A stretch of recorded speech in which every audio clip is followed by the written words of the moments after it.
vamos ajudar a dar o primeiro pontapé. Cara, preciso subir. Na verdade, a gente estava conversando na semana passada, a gente estava discutindo, começou lá, se explicou muito bem, Wesley, no começo da conversa, falando o que era um container, né? E há uma definição de container que eu gosto muito, né? Que a gente fala que ele é um empacotamento e um isolamento de um produto, de um software. Então, quando eu tenho um software que ele está isolado e ele está empacotado através de uma unidade de container, a gente permite que essa unidade autocontida, se a gente puder chamar assim, que ela tenha dentro dela todas as dependências de execução. Então, eu posso ter um container que roda uma solução em Java e as dependências da execução desse container vão estar dentro dela. E aí eu posso ter uma outra solução com um outro container em Python, onde as dependências da execução estão dentro dele. Então, isso permite o quê? Permite que eu tenha esses dois containers rodando de maneira isolada. Se eles podem rodar de maneira isolada, eles podem rodar no mesmo ambiente, certo? E aí eu me lembro que na sua explicação, Wesley, você estava explicando incluso sobre, putz, cara, aí você tem uma vantagem, se a empresa vê que é uma vantagem utilizar Kubernetes, poxa, eu tenho a vantagem porque eu não preciso ter uma máquina específica, né? Então, começo a ter uma vantagem, porque eu tenho esse isolamento aqui, vai rodar sobre o mesmo SO, né? E eu tenho essa vantagem, tá? Mas como é que funciona, no geral, o Kubernetes?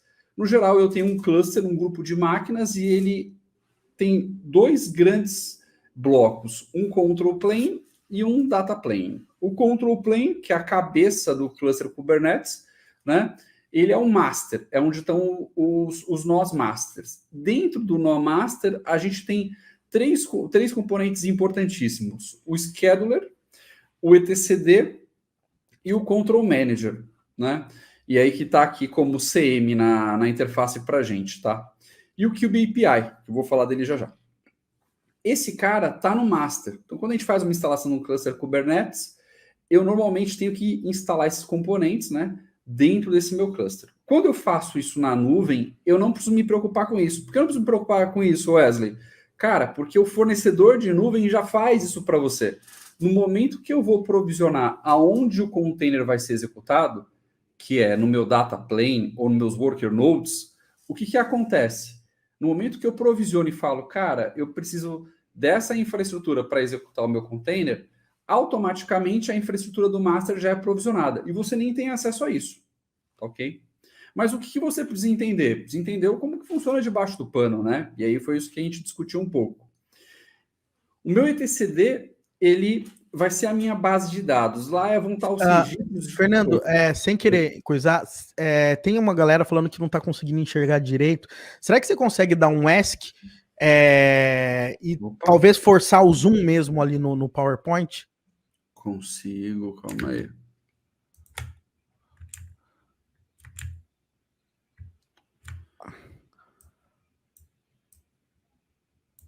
Melhorou aí pro pessoal? Eu acho que melhorou. Pelo menos para mim, melhorou bastante. Show de bola. Daí, se você puder, clica ali naquele ocultar ali embaixo. Aqui nesse pretinho onde aparece a tarjinha que você compartilhou a tela. Ocultar. Aí, show de bola. Eu acho que agora melhorou bastante. Beleza? Então, e pessoal, perguntas aí, vão fazendo aí. O Wesley vai passando aqui para a gente, vai me ajudar a responder, tá? Então, dentro do cluster Kubernetes, a gente vai ter o master, e esse master vai estar composto aí desse meu etcd, que ele vai ser o meu banco de dados. Ele é o banco de dados que vai armazenar as informações das operações dos nós. Poxa, quais nós, quais worker nodes existem dentro do meu cluster, certo? Aí eu tenho o scheduler, que está aqui no desenho também, scheduler, certo? Então, o scheduler ele vai determinar aonde eu vou executar tal requisição. Então, isso é importante porque há um outro conceito dentro do Kubernetes que é pod, que eu vou falar já já sobre ele. Mas o pod, ele é a menor unidade dentro do Kubernetes. Eu não converso com container direto, eu converso com o pod. Então, dentro do pod, eu posso ter um ou mais containers. E aí, esses containers, onde eles ficam? Eles estão alocados no worker node. Aonde que está o worker node, Fernando? desculpa. Onde está o Worker Node? O Worker Node está aqui, ó. Então, dentro de um cluster Kubernetes, eu posso ter uma ou mais máquinas para executar o trabalho, ou seja, para eu ter esses containers hosteados, certo? Dentro desse cara, dentro do meu Node, Worker Node, são instalados outros dois componentes, o kubelet e o kubeproxy, certo? O kubeproxy vai garantir que eu faça a comunicação com a minha API, né? Por quê? Porque essa API, toda vez que eu faço um comando, eu envio um comando para o meu cluster Kubernetes, essa minha API vai comunicar, ela vai ser intermediária para me comunicar com essa máquina, certo? E o kubelet é ele que vai dar as instruções para quê? Para que o gerenciador, na verdade, o runtime daquele container, que é o meu Docker, né, execute o trabalho. Fernando, então eu tenho o Docker dentro do meu Worker Node? Exato. Quando você faz uma instalação do cluster Kubernetes, não é obrigatório, tá? Mas você tem o Docker sendo executado lá dentro. Tudo bem? Porque isso é uma pergunta frequente, certo, Wesley? Cara, se eu estou usando o Docker, para quem está começando agora, né? Poxa, eu quero usar Kubernetes, eu vou deixar de usar Docker? Não, você vai continuar usando o Docker igual. Você pode utilizar até outra solução, tá? No lugar do Docker. Mas você pode utilizar o Docker porque é ele que vai estar junto com o runtime aí da execução do seu container, tá ok? O Kubernetes, ele não vai fazer isso, ele até desconhece sobre isso, tudo bem? E aí quem vai trabalhar, a peça que vai trabalhar disso para você é o kubelet, tá ok? Então, de maneira muito macro, né? Voltando aqui, a gente tem o scheduler que vai direcionar para qual pod, em qual container eu vou executar, aonde que ele se localiza, né? Poxa, se localiza no nó X, quero que execute ali, tudo bem. Ah, Fernando, tem um control manager ali que chama Cloud Control Manager. Esse cara, ele é responsável por conversar com os serviços da nuvem, né? Fernando, que serviços da nuvem? Quando você provisiona o seu cluster Kubernetes na nuvem, tem dois serviços em especiais que eles são tratados. O Load Balancer, que ele é provisionado automaticamente quando eu crio um serviço, e o Block Storage, né? Então, preciso armazenar o meu dado, essa minha operação toda vai gravar em algum lugar. Tem um container que precisa registrar uma informação. Esse registro dessa informação é feito num Block Storage, normalmente. Pode ser feito em outro lugar? Lógico, pode ser um File Storage, pode ser no Object Storage. Normalmente, eu preciso do Block Storage. Cara, aí eu preciso ter uma representação desse meu Block Storage dentro do Kubernetes, que ele chama-se PVC, certo? E aí o que acontece? Toda a nuvem, então a nuvem A Oracle, a Amazon, a Azure, todas elas vão ter drivers para os seus block volumes específicos. Então, a sua especificação do seu cluster Kubernetes que está rodando ali, automaticamente debaixo dos panos, vai conversar com essas APIs da nuvem para poder fazer essas tratativas. Então, no geral, como a gente estava discutindo, né, Wesley? Parece simples, mas tem uma porrada de coisa por debaixo de um cluster Kubernetes, né? Isso é a infraestrutura dele, né? Então, quando a gente fala disso daqui propriamente dito, a gente está falando que máquinas virtuais são atreladas na nuvem, né? São designadas na nuvem para ter essas peças organizadas, tanto o meu Masternode quanto o meu Worker Node, certo? Então, vão ser máquinas virtuais que vão estar rodando essa arquitetura aqui, tudo bem? Na nuvem, repito, você não precisa nem se preocupar com isso, tá? Mas, Fernando, e o que roda lá dentro? Eu vou precisar rodar informações lá dentro, eu preciso rodar o meu container.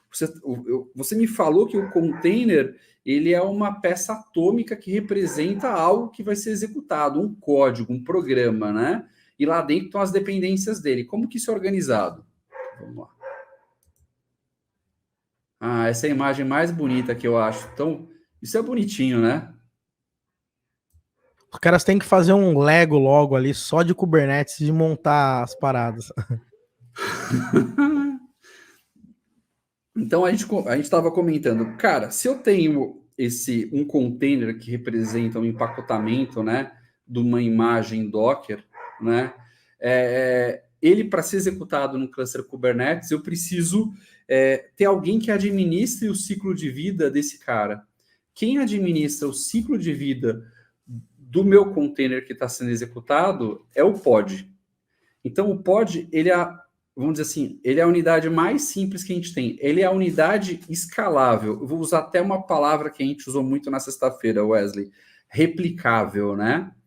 Então, dentro do o pod, ele pode ser replicado, né? Então, esse meu código que está rodando lá dentro, ele pode ser replicado entre máquinas que estão rodando entre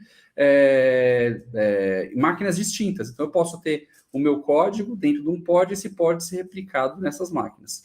Fernando, e quantos containers eu posso ter dentro de um pod? Eu posso ter um ou mais containers dentro de um pod. Isso é importante falar, por quê? Porque, por padrão, normalmente, a gente sempre vai ter um container rodando no pod. Mas, lógico, há alguns padrões que determinam que a gente vai ter implementações de containers um pouco distintas dentro desse meu pod, tá? Exemplo disso é o sidecar, tá? Mas é para um outro assunto, para uma outra hora. Esse meu pod que ele está sendo criado e tem um container dentro dele, ele vai rodar dentro dessas máquinas aqui, ó, dentro desses nodes. Certo, Wesley? E aí o que acontece? Quando os pods são atribuídos aqui dentro desses nodes aqui, que estão como node, para ser executado, né, eles acabam recebendo IPs específicos, né, para eu poder localizar esses pods. Só que, lógico, eu não consigo, melhor, eu posso chamar esses meus pods de maneira direta, mas ele nunca vai ser o melhor caminho. Por que nunca é o melhor caminho? Porque o pod ele é efêmero, né? Ora ele pode existir num nó e depois ele pode desaparecer. Quando esse pod ele é atribuído lá para ser executado, né?